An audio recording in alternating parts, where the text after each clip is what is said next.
सभी को नमस्ते। गायत्री मंत्र एक साथ।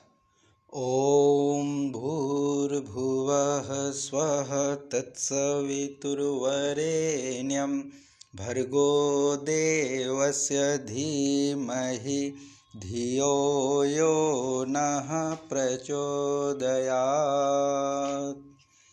ॐ शान्ताकारं भुजगशयनं पद्मनाभं सुरेशं विश्वाधारं गगनसदृशं मेघवर्णं शुभांगं लक्ष्मीकान्तं कमलनयनं योगिभिर्ध्यानगम्यं वन्दे विष्णुं भवभयहरं सर्वलोकैकनाथम्। ॐ यं ब्रह्मा वरुणेन्द्र रुद्रमरुतः स्तुन्वन्ति दिव्यैस्तवैः वेदैः साङ्गपदक्रमोपनिषदैः गायन्ति यं सामगाः ध्यानावस्थिततद्गतेन मनसा पश्यन्ति यं योगिनो यस्यान्तं न विदुः सुरासुरगणा। देवाय तस्मै नमः, देवाय तस्मै नमः। प्रज्ञा पुष्प परिवार द्वारा संचालित इस गीता माता ऑनलाइन कक्षा में आप सभी का हार्दिक स्वागत है। इस कक्षा के अंतर्गत हम तृतीय अध्याय कर्म योग का अभ्यास कर रहे हैं। अभी तक की कक्षाओं में हमने 20 श्लोकों का अभ्यास कर लिया है। 20वां जो श्लोक था उसके भाव को समझ करके आज हम आगे बढ़ेंगे, उस विषय को थोड़ा आगे बढ़ाएंगे। तो 20वां जो भाव था उसमें ये कहा गया था कि कर्मण्येव हि संसिद्धिम आस्थिताः जनकादयः लोक संग्रहमेवापि संपश्यन् कर्तुमर्हसि। ये 20वां श्लोक हो गया था, जिसका भाव यह था कि जनक आदि ज्ञानी जन जो हैं, जनक आदि जो ज्ञानी जन हैं वह आसक्ति रहित कर्म के द्वारा ही परम सिद्धि को प्राप्त हुए हैं। जनक जो हैं वो ज्ञानी हैं, उसके बावजूद भी उन्होंने कर्म को नहीं छोड़ा, इस संसार को नहीं छोड़ा। हालांकि संसार में लिप्त भी नहीं है, इस संसार की सुख सुविधाओं को चारों ओर पाते हुए भी उन सुख सुविधाओं के दास नहीं हैं, उनके स्वामी हैं। कौन सी सुख सुविधा कब छोड़नी पड़ जाए इसके लिए उन्हें कष्ट नहीं होता। तो जनक आदि ज्ञानी जन भी कर्म के द्वारा ही परम सिद्धि को प्राप्त होते हैं। इसीलिए लोक संग्रह को देखते हुए तू भी कर्म करने को ही योग्य समझ, ऐसा अर्जुन को आदेश करते हैं। अर्थात हे अर्जुन, तुझे कर्म करना ही उचित है। क्योंकि अर्जुन के मन में संदेह थे। अभी तक के प्रश्न में जो प्रश्न चल रहा है, जिसके विषय में अर्जुन को समझा रहे हैं भगवान, तो अर्जुन का ये जो प्रश्न था कि मैं कर्म क्यों करूं, जब ज्ञान का मार्ग ज़्यादा श्रेष्ठ है तो मुझे कर्म क्यों करना चाहिए, मुझे क्यों कर्म में फंसा रहे हैं। तब भगवान श्री कृष्ण अर्जुन को कहते हैं कि जनक आदि जो श्रेष्ठ पुरुष हुए हैं, ज्ञानी पुरुष हुए हैं, वह भी कर्म को ही श्रेष्ठ मानते हैं। उन्होंने भी कर्म का ही मार्ग अनुसरण करके परम सिद्धि को प्राप्त किया है। अतः लोक संग्रह को देखते हुए तू भी कर्म को ही कर, ऐसा आदेश भगवान श्री कृष्ण अर्जुन के लिए करते हैं। अब आगे 21वां जो श्लोक है उसको हम आज अभ्यास करते हैं कि यद यदाचरति श्रेष्ठ। अब इसमें क्या है, यत यदा, यत यत है, यत यत आचरति, यत यत आचरति श्रेष्ठ तत् तत् देवोत्तरो जनः। तव तव, अब इसमें यह है तत् तत्, तत् तत् दो बार तत् है, तत् एक और तत् एक, तत् तत् एव इतरो जनः, एव इतरो जनः। यद यत आचरति श्रेष्ठः तत् तत् एव इतरो जनः। जो जो आचरण श्रेष्ठ व्यक्ति करते हैं वैसा ही वैसा आचरण अन्य लोग करते हैं। ये श्रेष्ठ पुरुष के आचरण को बताया गया है कि श्रेष्ठ पुरुष का जो आचरण होता है वैसा ही आचरण पूरे अन्य लोग करते हैं। तो यत यत आचरति श्रेष्ठः तत् तत् देव तत् तत् एव इतरो जनः। जैसा जैसा आचरण श्रेष्ठ पुरुष करते हैं वैसा ही वैसा आचरण सामान्य लोग करते हैं। और यही उदाहरण है कि बहुत सारे फिल्मी सितारे हैं जिनको हम नायक हीरो मान बैठे हैं। हीरो नहीं है वो, नाचने गाने वाले, एक्टिंग करने वाले हैं। उनको जिन बच्चों ने देखा कि हीरो के रूप में देखा, जो पर्दे पे हीरो दिखते हैं, वास्तविक जीवन में हीरो नहीं है वो, तो पर्दे के रूप में जब छोटे छोटे बच्चे उनको हीरो देखते हैं और श्रेष्ठ मान बैठते हैं कि ये तो हमारे जीवन के आदर्श पुरुष हैं, आइडियल हैं, तो फिर जैसे वो करते हैं वैसा ही एक्ट ये करने लग जाते हैं।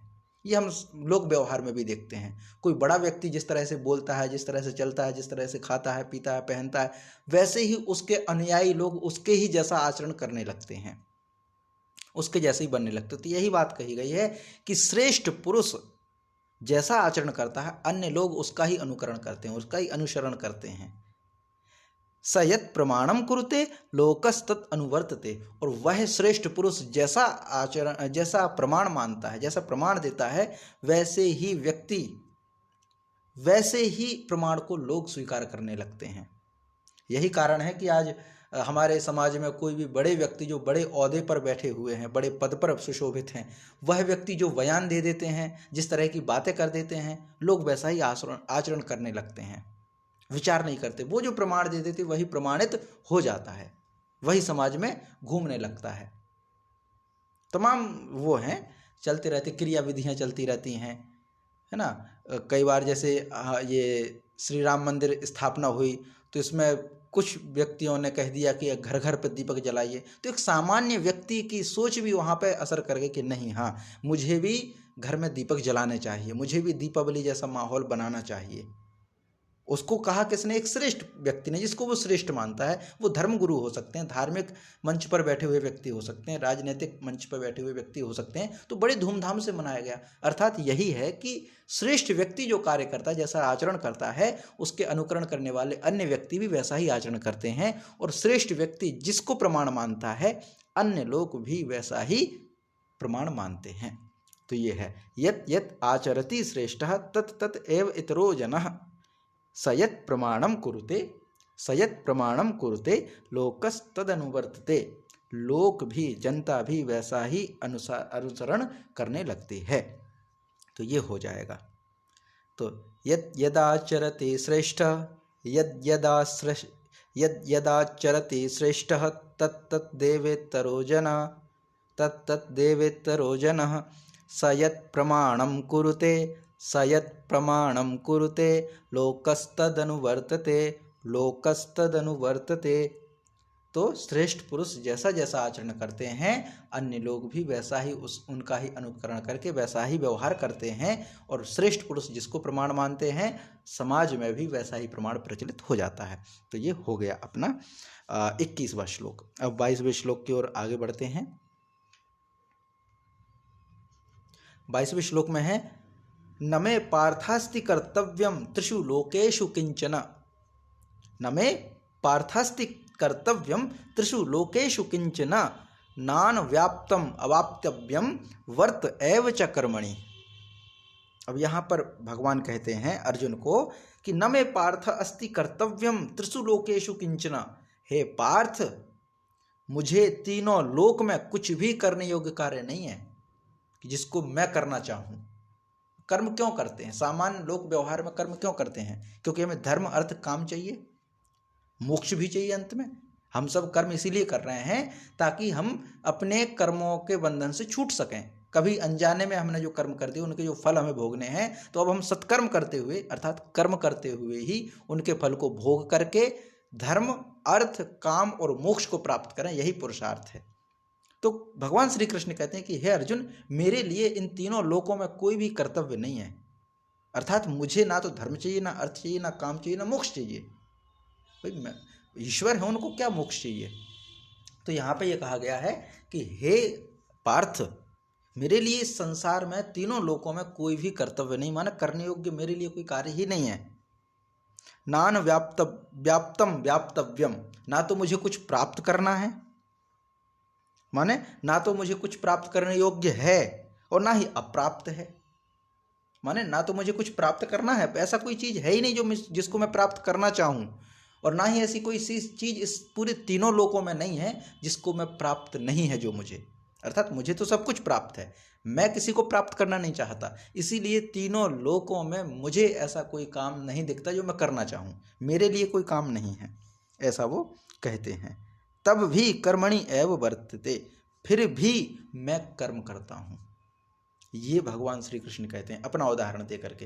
पहले तो उन्होंने राजा जनक का उदाहरण दिया, अब स्वयं का उदाहरण देते हैं कि हे अर्जुन, इन तीनों लोकों में कोई भी ऐसा कार्य नहीं है जिसको मैं करना चाहूँ, कोई इच्छा ही नहीं है। कर्म करेंगे तो फल मिलेगा। मुझे किसी कुछ प्राप्त करने की इच्छा ही नहीं है, ना कोई ऐसी वस्तु है जिसको मैं प्राप्त करना चाहूँ और ना कोई ऐसी वस्तु है जो मुझे प्राप्त ना हो, लेकिन फिर भी मैं कर्म करता हूँ। ये यहाँ पर भगवान ने कर्म की विशेषता बतलाई है। भगवान श्री कृष्ण के लिए जो माना गया है यहाँ पर इस पद्य में कि जो तीनों लोकों के स्वामी हैं उनको किस चीज़ की कमी, लेकिन फिर भी वो कर्म का आचरण करते हैं, फिर भी कर्म करते हैं। क्यों करते हैं? ताकि वो सिखा सकें। पूर्व के श्लोक में कह दिया गया ना कि श्रेष्ठ व्यक्ति जो आचरण करता है वही अन्य लोग अनुसरण करते हैं। तो वैसा ही ये बतला रहे हैं कि मेरे लिए तो तीनों लोकों में कुछ भी हासिल करने को नहीं है, मेरे लिए कोई कर्तव्य नहीं है कि मुझे ये करना चाहिए, ये नहीं करना चाहिए, ऐसा करूँगा तो मुझे ये मिलेगा, ऐसा कुछ भी नहीं है, लेकिन उसके बावजूद भी मैं कर्म करता हूँ। ये भगवान श्री कृष्ण अर्जुन को कहते हैं। तो न में पार्थ अस्ति कर्तव्यम, न अर्थात नहीं, में अर्थात मेरा, पार्थ हे पार्थ, अस्ति है क्या, कर्तव्यम माने हे पार्थ मेरा यहाँ पर कोई कर्तव्य नहीं है, कोई करने योग्य कार्य नहीं है। कहाँ? त्रिषु लोकेषु किंचन, तीनों लोकों में कुछ भी, किंचन अर्थात कुछ भी। तो हे पार्थ तीनों लोकों में मेरे लिए करने लायक कोई कार्य नहीं है। न अनुव्याप्तव्यम, न अनुव्याप्तव्यम, व्याप्तम व्याप्तव्यम, ना तो अनव्याप्तम माने कुछ प्राप्त करने को रह गया है, और ना व्याप्तव्यम कुछ प्राप्त करने योग्य ही नहीं है, माने मुझे ऐसा नहीं कि कोई प्राप्त चीज ना हो या जिसको मैं प्राप्त करना चाहूँ, ऐसा कुछ भी नहीं है। तब भी वर्त एव च कर्मणि, फिर भी मैं कर्म में ही अनुसरण करता हूँ, फिर भी मैं कर्म ही करता हूँ। ये यहाँ पर उपदेश करते हैं, माने भगवान स्वयं अपना दृष्टांत देते हुए कर्म करने का महत्व बतला रहे हैं और कर्म ना करने का हानि भी बतलाते हैं आगे। तो अभी तक तो ये हो गया कि हे पार्थ मेरे लिए तीनों लोकों में कुछ भी कर्म करने को शेष नहीं है, फिर भी मैं कर्म करता हूँ। मेरे लिए कुछ भी प्राप्त करने योग्य नहीं है, लेकिन फिर भी मैं कर्म करता हूँ। ये यहाँ पे 22वां श्लोक हो गया। फिर आगे बढ़ते हैं, तो इसका हम पाठ करते हैं। न मे पार्थास्ति कर्तव्यम, न मे पार्थास्ति कर्तव्यम, त्रिषु लोकेषु किंचन, नान व्याप्तम व्याप्तव्यम, वर्त एव च कर्मणि, वर्त एव च कर्मणि। न मे पार्थास्ति कर्तव्यम, त्रिषु लोकेषु किंचन, नान व्याप्तम व्याप्तव्यम, वर्त एव च कर्मणि, वर्त एव च कर्मणि। अर्थात हे पार्थ इन तीनों लोकों में ना तो कुछ कर्तव्य है मेरे लिए और ना ही कुछ प्राप्त करने योग्य वस्तु है, ना ही अप्राप्त है मेरे लिए, तब भी मैं कर्म करता हूँ। ये यहाँ पर होता है। अब 23वां श्लोक है, यहाँ पर कहते हैं कि अगर मैं कर्म ना करूँ तो क्या होगा। तो यदि हम न वर्तेयम जातु कर्मण्यतंद्रितः, यदि ही अहम ही संधि हो गया, तो ह्यहम न वर्तेयम जातु कर्मण्यतंद्रितः, मम वर्तमानुवर्तन्ते मनुष्याः पार्थ सर्वशः। तो इसमें क्या कहा है कि यदि अहम न वर्तेयम जातु कर्मण्य अतंद्रितः, अर्थात क्योंकि हे पार्थ यदि जातु अहम अतंद्रितः कर्माणि न वर्तेयम, यदि मैं सावधान होकर कर्मों में ना वर्तूं, अगर कर्म ना करूं। अब ये बताते भी हैं, अगर मान लीजिए अर्जुन पूछ लें, यहाँ पे हो सकता है अर्जुन के मन में शंका आई हो और भगवान श्री कृष्ण ने बिना प्रश्न करे ही पहले समझा दिया हो कि जब भगवान श्री कृष्ण ने कहा ना कि तीनों लोकों में मेरे लिए करने लायक कोई कर्म ही नहीं है, दुनिया की ऐसी कोई वस्तु है ही नहीं जो मुझे प्राप्त करनी हो, जो मुझे प्राप्त ना हो, लेकिन फिर भी मैं कर्म करता हूँ। तो प्रश्न बन सकता है कि जब आपको कुछ प्राप्त है ही सब कुछ, जब आपको कुछ प्राप्त करना ही नहीं है, जब आपको तीनों लोकों में कुछ भी कर्तव्य नहीं है, फिर क्यों आप कर्म करते हैं? फिर क्या आवश्यकता हो गई कर्म करने की? ये प्रश्न बन सकता है। क्या आवश्यकता है कर्म करने की? भाई हम दैनिक जीवन में करते हैं, भोजन पकाते हैं, और जब हम कहें कि हमें भूख लगी नहीं है, फिर भोजन क्यों पकाते हैं, मतलब कर्म क्यों करते हैं? तो ऐसा स्वाभाविक है कि अर्जुन के मन में प्रश्न आया हो, सामान्य व्यक्ति के भी प्रश्न आएगा कि जब भगवान को सब कुछ प्राप्त है तो फिर कर्म क्यों करते हैं। तो यहाँ पे उत्तर देते हैं कि यदि ही अहम न वर्तेयम जातु कर्मण्यतंद्रितः, कि हे पार्थ यदि कदाचित मैं सावधान होकर कर्मों में वर्तूं ना, माने कर्म ना करूं, तो क्या हो जाएगा, तो बड़ी हानि हो जाएगी। तो क्या हानि हो जाएगी, मम वर्तमान वर्तन्ते मनुष्याः पार्थ सर्वशः, मनुष्याः सर्वशः मम वर्तम अनुवर्तन्ते। क्योंकि पूरे लोग, सारे लोग मेरा ही अनुसरण करेंगे, मेरा ही अनुसरण करेंगे, जैसा मैं करूंगा वैसे ही सब करेंगे। यहां पे भगवान श्री कृष्ण कहते हैं कि अगर मैंने कर्म छोड़ दिया तो दुनिया भी कर्म छोड़ देगी, दुनिया भी कर्म छोड़ देगी और बड़ा नुकसान हो जाएगा। दुनिया में फिर कर्म रहेगा ही नहीं, और कर्म अगर रहेगा भी तो उथल पुथल हो जाएगी। किसी का कर्म कोई करेगा, कहीं का कोई करेगा, किसी का कोई करेगा, ऐसी स्थिति बन जाएगी। इसीलिए व्यवस्थित रूप से मैं कर्म करता हूँ। हालांकि मुझे कुछ प्राप्त नहीं करना है, मुझे कुछ प्राप्त नहीं करना। ऐसे ही समझ लीजिए कि जैसे कोई छोटा बच्चा है, उसको खिलाने के लिए माँ कई बार खुद खा लेती है ताकि वो बच्चा खा सके, उसको खिलाया जा सके। माँ खा के दिखाती है कि देख ऐसे खाते हैं तो बच्चा खाए। ऐसा नहीं कि बच्चे को खाना है। कई बार शिक्षक होते हैं, हम होते बच्चे को सिखाते हैं तो कहते छोटा आ बनाओ, तो पहले हम बना के बताते कि ऐसे बनाओ। ऐसा नहीं कि हमें नहीं आता, हम तो सब कुछ, हमें सीखना ही नहीं है, लेकिन बच्चे को सिखाना है, इसीलिए बनाना पड़ता है। तो भगवान श्री कृष्ण कर्म इसीलिए करते हैं ताकि जन सामान्य को बतला सकें कि तुम कर्म करो, अगर तुमने कर्म छोड़ दिया तो दिक्कत होगी। इसीलिए भगवान श्री कृष्ण कर्म करते हैं ताकि जन सामान्य उनका अनुसरण करके कर्म करती रहे। अगर भगवान श्री कृष्ण ने कर्म करना बंद कर दिया तो उनका ही अनुसरण करके अन्य लोगों ने भी कर्म करना बंद कर दिया तो बड़ी हानि हो जाएगी। ये कहते हैं कि यदि ही अहम न वर्तेयम जातु कर्मण्य तंद्रतः मम वर्तमान वर्तन्ते मनुष्याः पार्थ सर्वशः। हे पार्थ, यदि मैंने कर्म ना किए सावधान होकर के, अतंद्रतः, तंद्रा माने होता आलस्य, अतंद्रतः बिना आलस्य के, सावधान होकर के, कर्मणि ना वर्तेयम, अगर कर्म नहीं किए, मैंने सावधान होकर के कर्म नहीं किए तो क्या होगा, मनुष्याः सर्वशः मम वर्तम अनुवर्तन्ते, सारे मनुष्य मेरा ही अनुसरण करेंगे और कर्मों से भाग जाएंगे। तो यहाँ पे ये होता है। तो इसको हम पाठ करते हैं, फिर आगे बढ़ते हैं कि यदि हम न वर्तेयम, यदि हम न वर्तेयम जातु कर्मण्यतन्द्रतः मम वर्तमान वर्तन्ते मनुष्याः पार्थ सर्वशः। यदि ही हम न वर्तेयम जातु कर्मण्यतन्द्रतः मम वर्तमान वर्तन्ते मनुष्याः पार्थ सर्वशः, मनुष्याः पार्थ सर्वशः। ये 23वां श्लोक हो गया। अब 24वां श्लोक यहाँ पे होता है क्यों।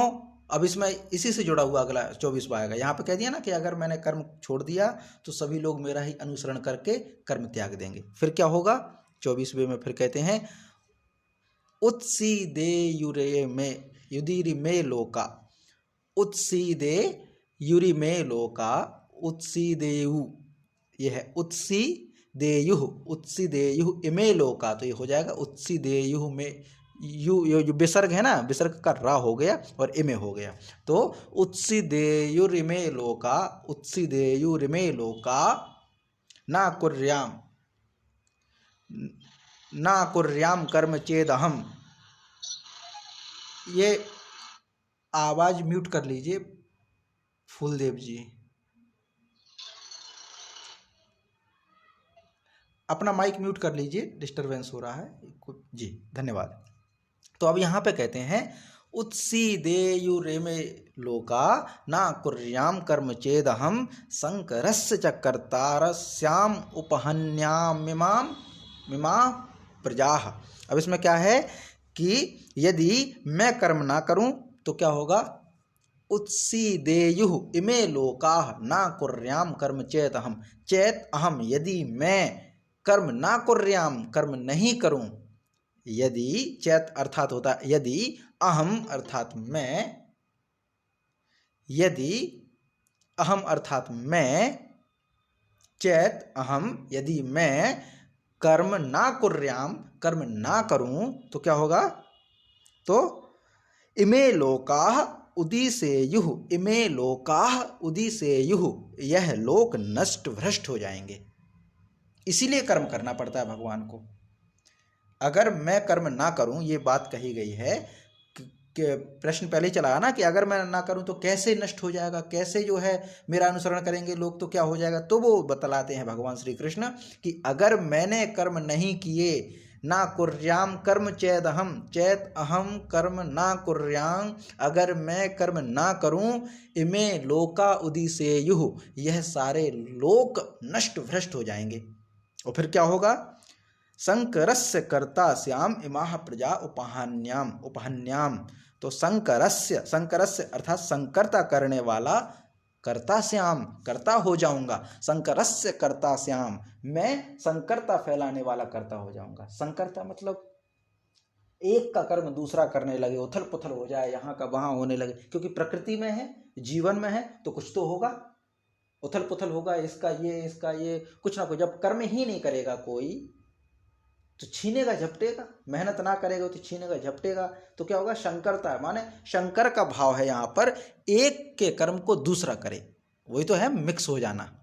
मेरे कर्म को दूसरा करे, मैं दूसरे के कर्म को करूं, और कोई मेरे कर्म को ले, मेरे फल को ले, ऐसा सब कुछ उथल पुथल हो जाएगा और इसका करने वाला मैं हो जाऊंगा। माने भगवान कहते हैं कि अगर मैंने कर्म नहीं किया, कर्मों का विधान नहीं बतलाया, कर्मों को गुण और स्वभाव के अनुसार वर्गीकृत मैंने नहीं किया, तो ये समाज नष्ट भ्रष्ट हो जाएगी। और बोले नष्ट भ्रष्ट कैसे हो जाएगी, क्योंकि कर्म की कोई व्यवस्था ही नहीं रहेगी। कर्म की व्यवस्था क्यों नहीं रहेगी, क्योंकि एक दूसरे के यहाँ पे इसका कर्म ये, इसका कर्म ये यहाँ करेगा, ये वहाँ करेगा, इसको लूटेगा, उसको लूटपाट मच जाएगी।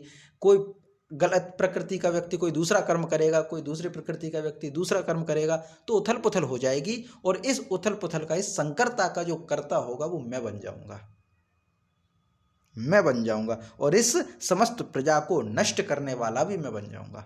उपहन्याम इमाम प्रजा, उपहन्याम अर्थात उपहन्याम, हन माना होता है मारना, नष्ट करना, उपहन्याम मारने वाला, इमा प्रजा इस प्रजा को मारने वाला भी मैं बन जाऊंगा, इस प्रजा को नष्ट करने वाला भी मैं बन जाऊंगा, अगर मैं कर्म ना करूं तो देखिए, अगर ये प्रश्न आता है कि भगवान श्री कृष्ण कर्म क्यों करते हैं, जबकि उनको तो करने लायक कुछ है ही नहीं, क्यों करते हैं, तो पूरा इतना लंबा 3-4 श्लोकों में पूरी श्रृंखला चली आ रही है कि हे पार्थ, यदि मैं कदाचित सावधान होकर के कर्म ना करूं तो लोग मेरा ही अनुसरण करेंगे, और मेरा ही अनुसरण करेंगे तो क्या होगा कि यदि मैं कर्म ना करूं तो सब मनुष्य एक दूसरे का कर्म करेंगे, और नष्ट भ्रष्ट होकर के पूरी दुनिया उथल पुथल हो जाएगी, और इस पूरी दुनिया को उथल पुथल करने का कर्ता मैं हो जाऊंगा। इस दुनिया को बिगाड़ने वाला, इस दुनिया को नष्ट करने वाला जो अगर कोई करता होगा तो मैं रहूंगा, और संपूर्ण प्रजा नष्ट हो जाएगी, संपूर्ण प्रजा जो है वो नष्ट हो जाएगी। तो ये जो संकरता का जो भाव है, इसमें वर्ण, आश्रम, जाति, समाज, स्वभाव, देश, काल, राष्ट्र, परिस्थिति की अपेक्षा के अनुसार जो मनुष्यों के कर्म हैं, वो कर्म जब निर्धारित ना हो, चोर का काम राजा करने लगे, राजा का काम चोर करने लगे, संत का काम जो है कोई भोगी करने लगे, योगी का काम भोगी, ऐसे उथल पुथल हो जाए, तो ये तो गड़बड़ हो जाएगा मामला। ये है कि संकरता उत्पन्न हो जाएगी, तो ये जो मिक्सअप हो जाएगा, जो संकरता हो जाएगी, इस संकरता का कारक मैं बन जाऊंगा, भगवान श्री कृष्ण कहते हैं। इसीलिए मुझे कर्म करना पड़ता है, ताकि मेरा अनुसरण करने वाले सही तरह से कर्म कर पाएं, इसलिए यह आवश्यक है। तो ये जो बात कही गई है कि उदी से उत्सीदेयुरिमे लोका ना कुर्याम कर्म चेदहम संकरस्य च कर्तास्याम उपहन्याम इमाम प्रजा, इमाम प्रजा, इमामाह प्रजा, इस प्रकार से। तो इसको मतलब यदि मैं कर्म ना करूं तो ये समस्त मनुष्य नष्ट भ्रष्ट हो जाएंगे, और ये जो संकरता करने वाला, इसका जो फल मिलेगा, समाज नष्ट भ्रष्ट हो जाएगी, इसका कर्ता मैं माना जाऊंगा, और ये प्रजा पूरी नष्ट हो जाएगी। ये पूरा भाव है, इसका हम पाठ करते हैं फिर आगे बढ़ते हैं कि उत्सीदेयुरिमे लोका, उत्सीदेयुरिमे लोका ना कुर्याम कर्म चेदहम, ना कुर्याम कर्म चेदहम संकरस्य च कर्ता श्याम। अब ये श्यामु है ना, श्यामु उपहन्याम है, तो इसलिए श्याम का जो मकार है और ऊ है, इन दोनों की संधि हो गई है। तो संकरस्य च कर्ता श्याम उपहन्यामिमाह प्रजा, उपहन्यामिमाह प्रजा, उपहन्याम और इमाह, तो ये दोनों मिल जाएंगे, उपहन्यामिमाह प्रजा, इस प्रकार से। तो उत्सीदेयुरिमे लोका, उत्सीदेयुरिमे लोका ना कुर्यां कर्म चेदहं शंकरस्य च कर्ता स्यामुपहन्यामिमाः प्रजा। इस प्रकार से 24वां श्लोक ये हो जाएगा। अब हम 25वें श्लोक की ओर आगे बढ़ते हैं। इसमें क्या कहते हैं कि सक्ताः कर्मण्य विद्वांसो यथा कुर्वन्ति भारत कुर्याद् विद्वांस तथा सक्तस् चिकीर्षुः लोक संग्रहम। अब इसमें क्या कहते हैं कि हे भारत, सक्ताः अर्थात आसक्त हुए, कर्मणि कर्म में आसक्त हुए, कौन? अविद्वांसः, जो विद्वान नहीं है, जो ज्ञानी नहीं है, वो कर्म में आसक्त होकर के यथा कुर्वन्ति, जिस प्रकार कर्म करते हैं, कुर्याद् विद्वांस तथा शक्ताश तथा असक्तः चिकीर्षुः लोक संग्रहम। तो इसका भाव क्या है कि हे भारत, हे अर्जुन, कर्मणि सक्ताः अविद्वांसः, कर्म में आसक्त कोई अविद्वान, ध्यान से समझिए, कर्म में आसक्त है माने कर्म करने के प्रति वो उत्सुक है, आसक्त है, लत लगी है कर्म करने की उसको। वो कैसा है? वो अविद्वांसः, अविद्वान है, ज्ञानी नहीं है, शास्त्र का ज्ञान नहीं है उसको, लेकिन कर्म करने में उसकी प्रीति है। तो क्या होगा? यथा कुर्वन्ति, जिस प्रकार करते हैं, अज्ञानी जिस प्रकार करते हैं, असक्तः विद्वान, आसक्ति रहित विद्वान भी, लोक संग्रहम चिकीर्षु, लोक संग्रह करता हुआ, तथा कुर्यात, उसी प्रकार कर्म करे, उसी प्रकार कर्म करे। अर्थात हे भारत, कर्म में आसक्त हुए अज्ञानी जन जिस प्रकार कर्म करते हैं, आसक्ति रहित विद्वान भी लोक संग्रह करना चाहता हुआ उसी प्रकार कर्म करे। माने कर्म की विशेषता ये बताई गई है कि भले कोई व्यक्ति विद्वान हो या अविद्वान हो, कर्म दोनों को ही करें, वैसे ही कर्म करे, वैसे ही कर्म करे। अब इसमें किस ओर इशारा किया गया है? ये क्यों कहा गया है कि विद्वान वैसे ही कर्म करे जैसे अविद्वान कर्म करता है? कर्म में लगा हुआ अविद्वान व्यक्ति जैसे कर्म करता है, विद्वान व्यक्ति भी लोक संग्रह को देखते हुए वैसा ही कर्म करे। अब इसमें बहुत बारीकी से ये कह दिया है कि कुछ विद्वान लोग होते हैं, ऐसा ना हो कि विद्वान बन करके तुम ज्ञान का मार्ग अपना करके कर्म छोड़ दो, ये नहीं कहा है। क्योंकि भगवान श्री कृष्ण को अर्जुन पहले ही कह चुके हैं कि हे प्रभु, अगर आपको ज्ञान का मार्ग ज़्यादा श्रेष्ठ दिखता है तो फिर मुझे कर्म में क्यों फंसा रहे? तो स्वाभाविक है कि अर्जुन के मन में ये रहा होगा कि मैं कर्म क्यों करूं, मैं तो ज्ञानी ही बन जाऊं, कर्म क्यों करूं? तब भगवान को ये कहना पड़ रहा है कि जिस प्रकार कोई अविद्वान व्यक्ति कर्म करता है, वैसे ही विद्वान व्यक्ति को भी कर्म करना चाहिए। अविद्वान व्यक्ति जैसे कर्म करता है, वैसे ही विद्वान व्यक्ति को भी कर्म करना चाहिए। ये नहीं कि हम गुरुजी हो गए हैं, हम तो आपको मोक्ष देंगे, हम खेती नहीं करेंगे साहब, हम खेती नहीं करेंगे, हम परिश्रम नहीं करेंगे क्योंकि हम तो गुरुजी हो गए, हम तो ब्रह्म को जानते हैं। ऐसा नहीं है, ब्रह्म को जानो वो अपना विषय है, लेकिन अपने उपार्जन के लिए आपको परिश्रम और पुरुषार्थ करना चाहिए, पुरुषार्थ को नहीं छोड़ना चाहिए। ये यहाँ पर भाव है। माने ज्ञानी व्यक्ति भी लोक संग्रह के लिए स्वयं कर्म करे, ये नहीं भिक्षाटन करे। ये कहीं नहीं कहा कि आपके घर पे जाके गुरु दक्षिणा मांगे, ये कभी नहीं कहा कि हम आश्रम बना रहे हैं इसलिए आप यहाँ पे हमें दान दे दीजिए, नहीं। जैसे लोक संग्रह लोग करते हैं, अज्ञानी लोग करते हैं, वैसे ज्ञानी व्यक्ति को भी अपने पेट की अग्नि बुझाने के लिए, क्षुधा शांत करने के लिए वैसा ही कर्म करना चाहिए, वैसा ही परिश्रम करना चाहिए। आप ज्ञानी हो गए इसका मतलब 30 मार खा नहीं होगा कि दूसरे के धन को, द्रव्य को आप लूटोगे। यहाँ पे ये बात कही गई है। तो सक्ताः कर्मण्य विद्वांसो यथा कुर्वन्ति भारत कुर्याद् विद्वांस तथा शक्तश्चिकीर्षुः लोक संग्रहम। हे भारत, जिस प्रकार अविद्वान व्यक्ति, ध्यान से देखिए, कोई अविद्वान व्यक्ति है, कोई नासमझ व्यक्ति है, कोई ज़्यादा पूजा पाठ नहीं जानता है, बहुत छोटा व्यक्ति है, ज्ञानी व्यक्ति नहीं है वो, उसके घर में कोई विद्वान पहुँचे, किस भाव से आओ भगत करता है, किस भाव से वो स्वागत करता है। पूजा भी करेगा तो भले उसके पास पत्रम पुष्पम फलम तोयम जो भी हो, बड़े भाव से चढ़ाता है, बड़े भावुक होकर के कि ये ईश्वर है मेरे, मैं भगवान को भेज रहा हूँ। अभी जब राम मंदिर की प्रतिष्ठा हो रही थी तो लोगों ने, जिसके पास कुछ नहीं था तो 5 रुपए भी डाले, 10 रुपए डाले, बोले भाव से डाले, क्योंकि अज्ञानी वो नहीं जानते और जो ज्ञानी है वो बहस करते हैं, वही मंदिर है, मूर्ति है, पत्थर है, क्या जरूरत है, भगवान तो घट घट में व्यासे हैं। और सही बात है, व्याकरण भी कहती है कि योगी नहा रमनते यस्मिन सा राम, राम तो वो है जिसमें योगी रमन करें, तो पत्थर कहाँ से।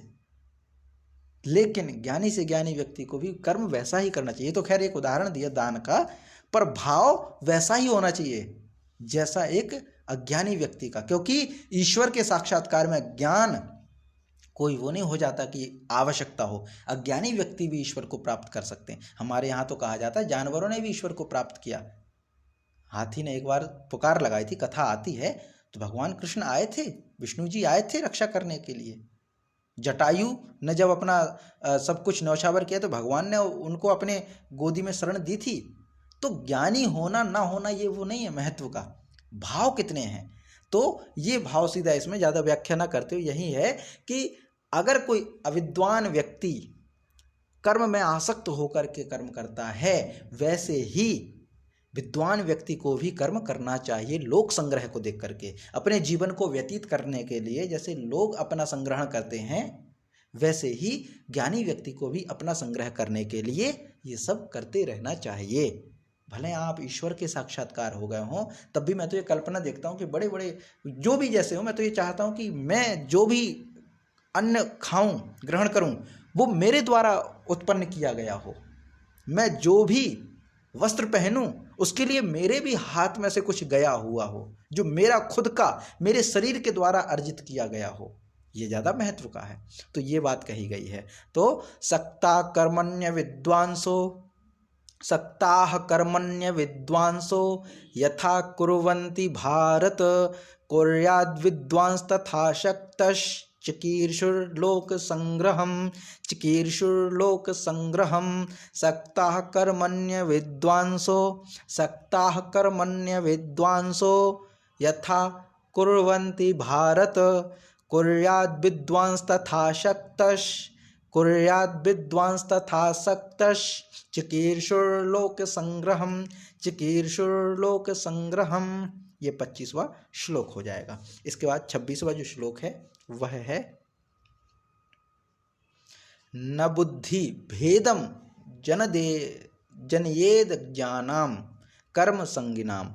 न बुद्धि भेदः जनयेत अज्ञानाम, इसलिए हो गया जनयेद अज्ञानाम, जनयेद अज्ञानाम, जनयेत धन अज्ञानाम तो हो जाएगा जनयेद अज्ञानाम कर्म संगिनाम। जोशयेत सर्वकर्माणि, जोशयेत सर्वकर्माणि विद्वान युक्तः समाचरन्, विद्वान युक्तः समाचरन्। न बुद्धिभेदः जनयेद अज्ञानाम, न बुद्धिभेदः जनयेद अज्ञानाम कर्म संगिनाम। तो इसमें क्या कहते हैं कि न बुद्धिभेदः, न बुद्धिभेदः, बुद्धि में भ्रम होना है ना, न बुद्धिभेदः जनयेद अज्ञानाम, अर्थात परमात्मा में इसका पूरा भाव क्या है, न जनयेत उत्पन्न ना करे, बुद्धिभेदः बुद्धि में भ्रम, अज्ञानाम कर्म संगिनाम कोई अज्ञान व्यक्ति कर्म के प्रति आसक्त है, और कर्म भी कैसा, शास्त्र विहित।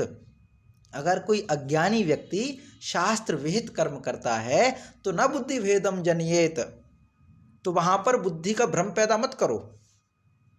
जोशयेत सर्वकर्माणि विद्वान युक्तः समाचरन्। तो इसमें क्या है, जोशयेत अर्थात करवावे, सर्वकर्माणि सभी कर्मों को, कौन से कर्म, सर्वकर्माणि शास्त्र विहित कर्म है ना, तो भली भांति करता हुआ, समाचरण सम्यक रूप से, सम आचरण समान रूप से, सम्यक रूप से आचरण करता हुआ सभी कर्मों को वह करवावे, बुद्धि भेद पैदा ना करे। अर्थात कहने का मतलब क्या है कि युक्तः विद्वान कर्म संगीनाम, अर्थात परमात्मा के स्वरूप में अटल स्थित विद्वान यानी ज्ञानी पुरुष जो है, माने कोई ऐसा ज्ञानी पुरुष जो परमात्मा में स्थित है, परमात्मा के चिंतन में लीन है, परमात्मा का साक्षात्कार कर लिया है, ऐसे व्यक्ति के सामने जब कोई ऐसा व्यक्ति आए जो ज्ञानी तो ना हो, माने अज्ञानी व्यक्ति हो पर शास्त्र सम्मत कर्म कर रहा हो, तो वहां पर यह कहा गया है, भगवान श्री कृष्ण ने उस ज्ञानी पुरुष को कहा है कि तुम उसके लिए बुद्धि भेद पैदा मत करो। माने तुमने ईश्वर को साक्षात्कार कर लिया, तुम उसके लिए अड़चन पैदा मत करो कि इस कर्म को ऐसा करो वैसा करो। बस ये देखो कि वो धर्म आचरण कर रहा है या नहीं कर रहा है, वो जो कर्म कर रहा है वो शास्त्र सम्मत है या नहीं है, बस। और शास्त्र में भी ज़्यादा खाल बाल मत खींचो, बस ये यहाँ पे आदेश किया गया। क्योंकि भगवान श्री कृष्ण को भी पता होगा कि जो ज्ञानी पुरुष हैं वो ज्ञान बहुत बगराते होंगे, जो ज्ञानी पुरुष हैं वो उपदेश बहुत देते होंगे, ऐसे पूजो, ऐसे जल चढ़ाओ, ऐसे उपवास करो, ऐसे अनुष्ठान करो, ऐसे नहाओ, फिर ये पूजन होगा, फिर इस प्रकार का पूजन होगा, फिर इतने बजे जागना, इतने बजे सोना। उनको पता है भगवान श्री कृष्ण को ऐसे लोग होंगे जो बेचारे उस अज्ञानी व्यक्ति, लेकिन वो शास्त्र सम्मत कार्य कर रहा है, उसमें अड़चन पैदा करेंगे, उसकी बुद्धि को भ्रमित करेंगे। इसीलिए भगवान को कहना पड़ा कि न बुद्धि भेदा जनयेत, बुद्धि भेद उत्पन्न ना करो। अज्ञानाम कर्म संगीनाम, कर्म संगीनाम अज्ञानाम जो व्यक्ति हैं, जो कर्म में तो आसक्त हैं, कर्म कर रहे हैं, वो कर्म भी कौन सा, शास्त्र विहित कर्म कर रहे हैं, भले वो अज्ञानी हैं, तब भी उनके कार्यों में, उनकी बुद्धि में भ्रम उत्पन्न ना करो। जो सयेत सर्व कर्माणि, सभी कर्मों को करवावे, विद्वान युक्ता समाचरण, वैसे व्यक्ति जो ईश्वर में प्रतिष्ठित हैं, ऐसे व्यक्ति उस व्यक्ति से वही कर्म करवाएं, उसके लिए बुद्धि भेद पैदा ना करें, उसके लिए भ्रमित ना करें, उसके सामने अपना रौब ना झाड़ें, उसके सामने ये ना दिखाएं कि हमें तो ईश्वर साक्षात दिखते हैं और ये देखो ऐसा है वैसा है, और हमारे आगे दक्षिणा चढ़ा दो, ऐसा कर दो वैसा कर दो, पूजन करवाओ, ये हो जाएगा, तुम्हें पुत्र रत्न की प्राप्ति हो जाएगी, ये तमाम वादे मत करो।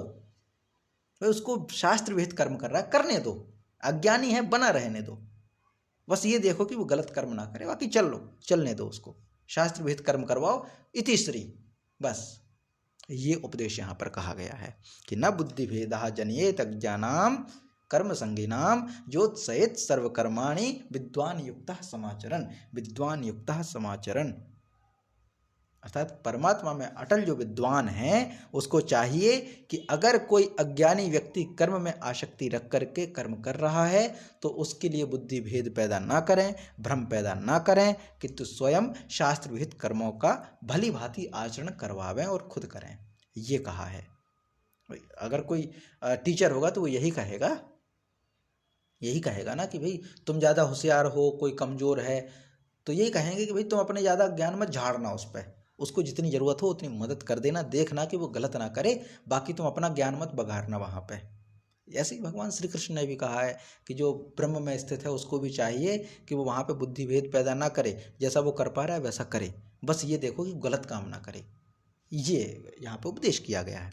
तो इसको हम पाठ करके आगे बढ़ते हैं कि न बुद्धि भेदम जनयेद अज्ञानाम कर्म संगिनाम, न बुद्धिभेदा जन्येदज्ञानां कर्म संगिनां ज्योत्सयेत् सर्वकर्माणि विद्वान् युक्तः समाचरन्, न बुद्धिभेदः जन्येद अज्ञानां कर्म संगिनां। अब इसमें जन्येद अज्ञानाम है ना, तो इसको हम एक साथ पढ़ लेंगे। तो न बुद्धिभेदम जन्येद अज्ञानां कर्म संगिनां ज्योत्सयेत् सर्वकर्माणि जोषयेत् सर्वकर्माणि विद्वान् युक्तः समाचरन्, विद्वान् युक्तः समाचरन्, विद्वान् युक्तः समाचरन्, ये 26वां हो जाएगा। फिर इसके बाद 27वां है। अब इसमें क्या कहा गया है 27वें श्लोक में कि अज्ञानी व्यक्ति यानी मूढ़ व्यक्ति कौन होता है, मूढ़ व्यक्ति किसको कहा है यहाँ पे, तो प्रकृते क्रियमाणानि गुणैः कर्माणि सर्वशः अहंकार विमूढ़ात्मा कर्ताहमिति मन्यते। तो प्रकृते क्रियमाणानि गुणैः कर्माणि सर्वशः, तो इसमें क्या कहते हैं, कर्माणि सर्वशः प्रकृतेः गुणैः क्रियमाणानि, माने संपूर्ण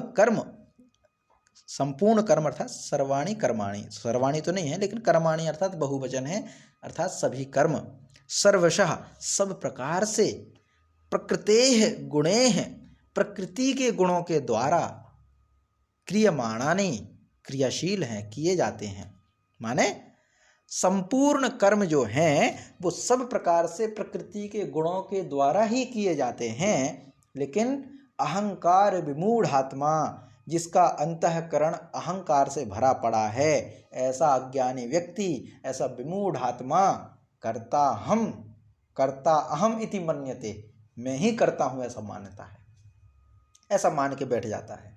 मतलब स्पष्ट है कि प्रकृति में माने सभी प्रकार के कर्म हैं वो प्रकृति के गुण ही कराते हैं, माने सभी प्रकार के कर्म प्रकृति करवाती है।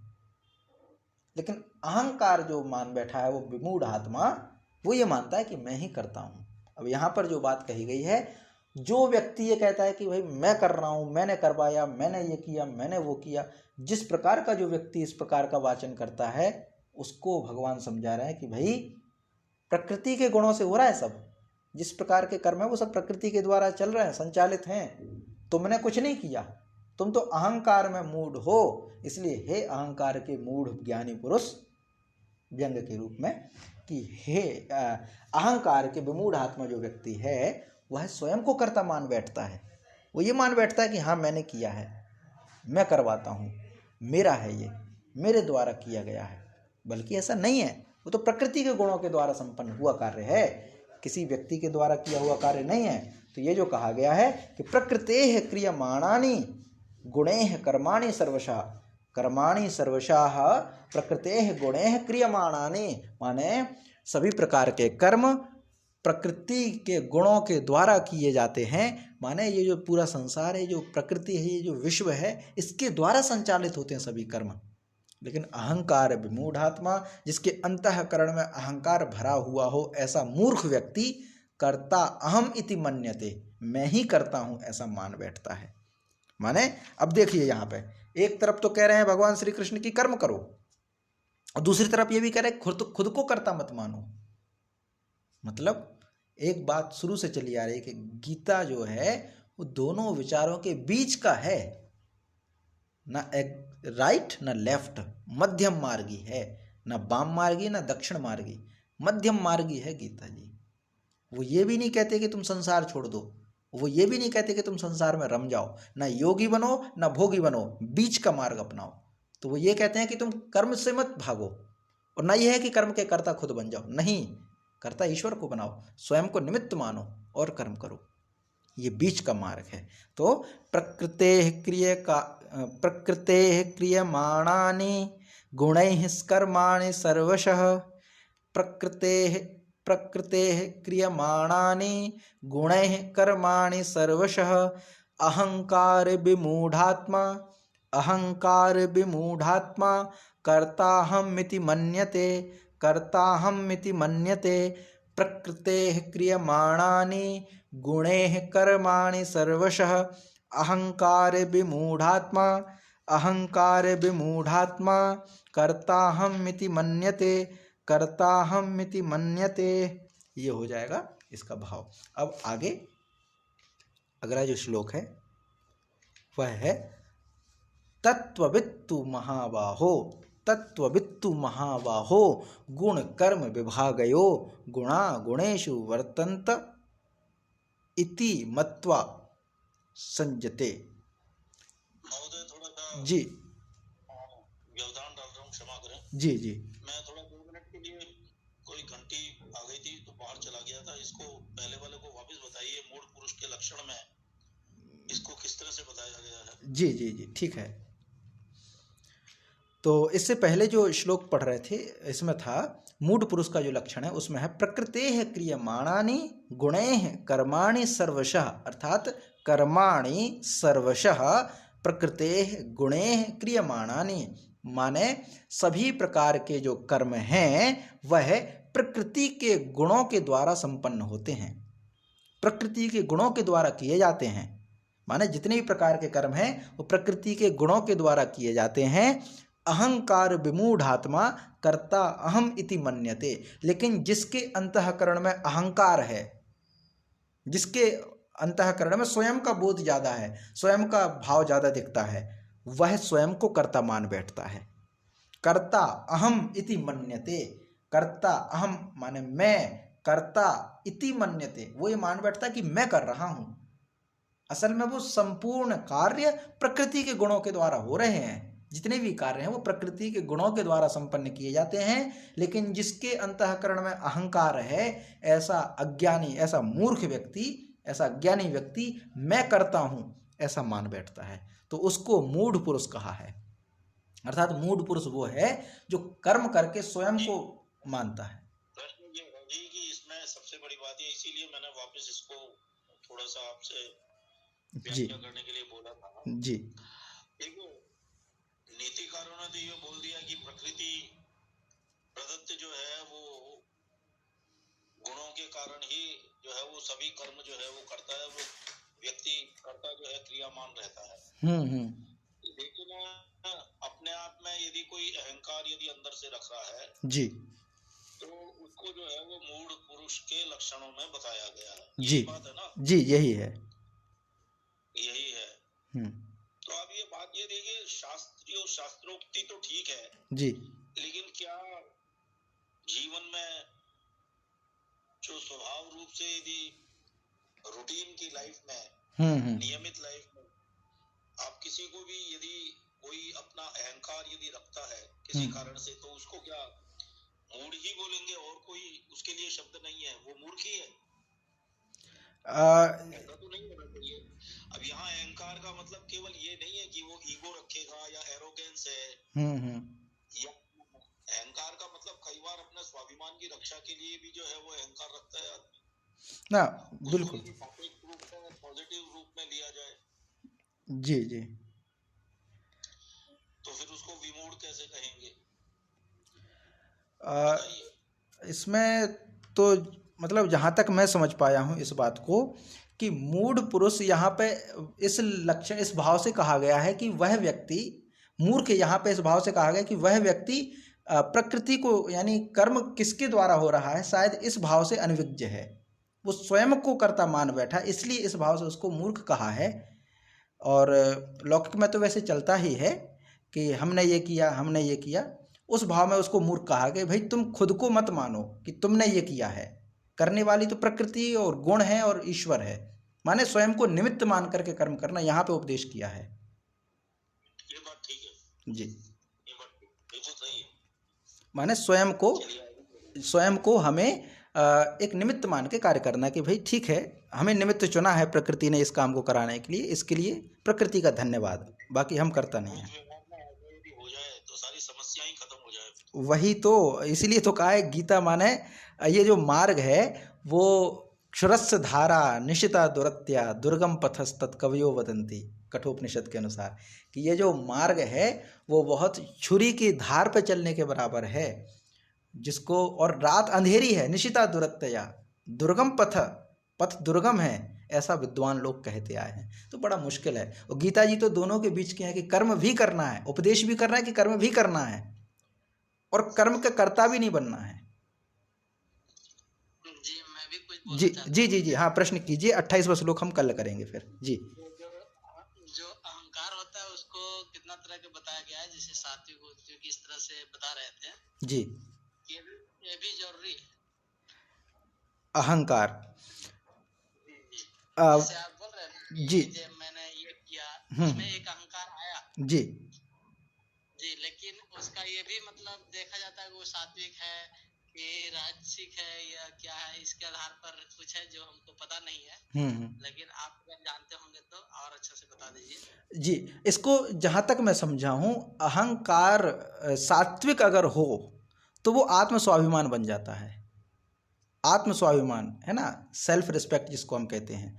और सेल्फ रिस्पेक्ट मतलब आत्म स्वाभिमान हम इसको समझते हैं कि कोई ऐसा ना हो कि हम इतने भी स्वयं से कट ना जाए कि कोई दूसरा चाहे तो हमें अपमानित करे, हमारे स्वयं के वजूद को ही खत्म कर दे, ऐसा भी ना हो। माने ऐसा अर्जुन कहे कि भाई मैं करता क्यों बनूं, मैं अहंकारी क्यों बनूं, मैं अहंकार क्यों, कि मेरे होते हुए ये काम कैसे गलत हो गया, ऐसा मैं क्यों। भाई ये कहा ना कि तुम क्षत्रिय हो, क्षत्रिय कभी गलत होते नहीं देख सकता, तो अगर कोई कहे कि मेरे होते हुए गलत कैसे हो गया, तो इसको हम अहंकार भी कह सकते हैं।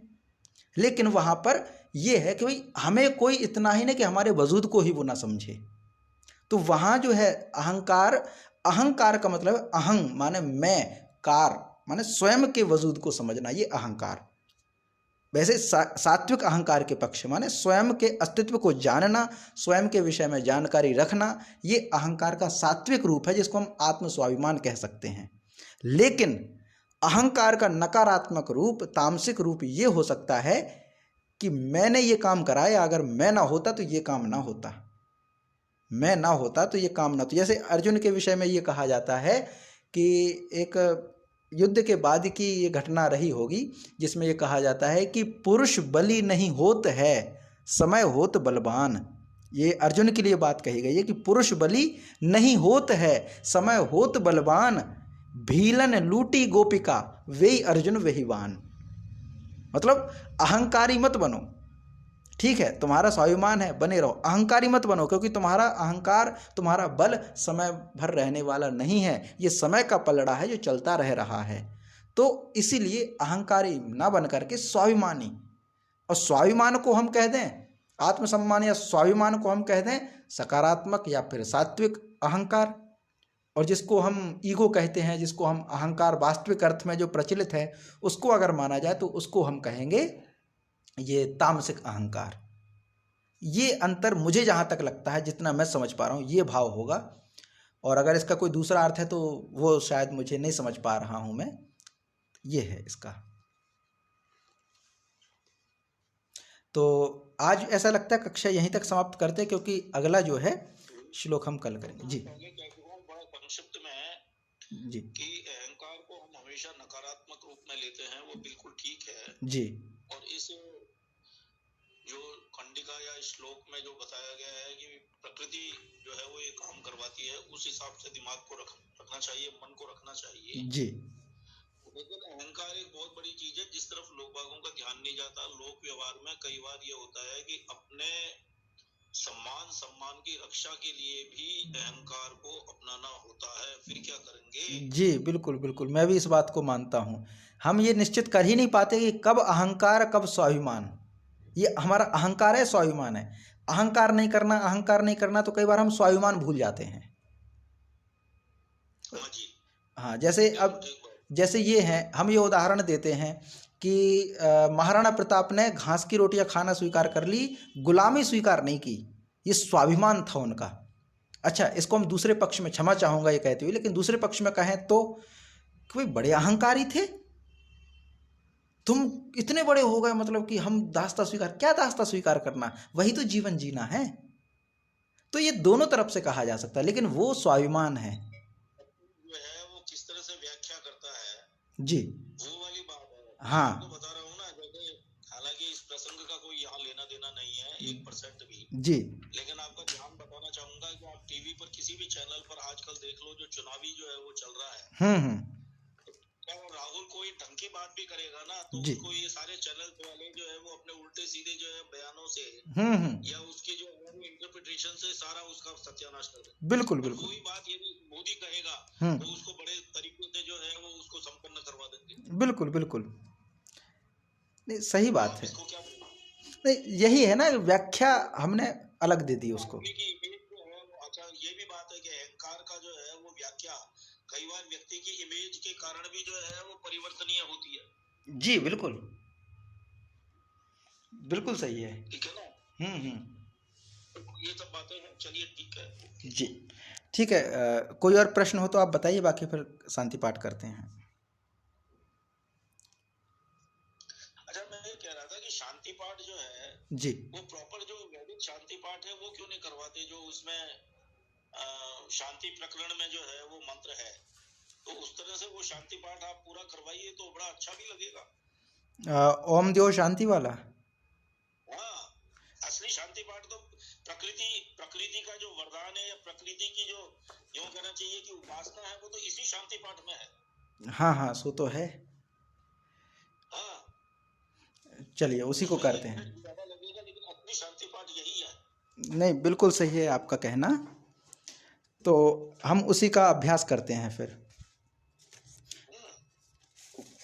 चलिए, वो तो इसलिए कि ये थोड़ा वैसा था, नहीं कोई नहीं, उसको भी करते हैं। तो चलिए आरंभ करते हैं शांति पाठ।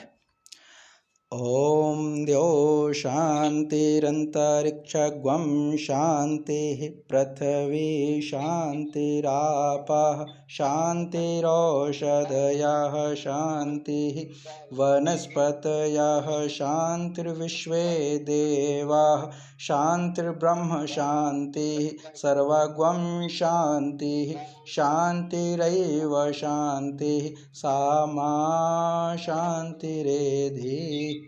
ओम शांति शांति शांति। शांति शांति। जी सभी को नमस्ते। नमस्ते जी।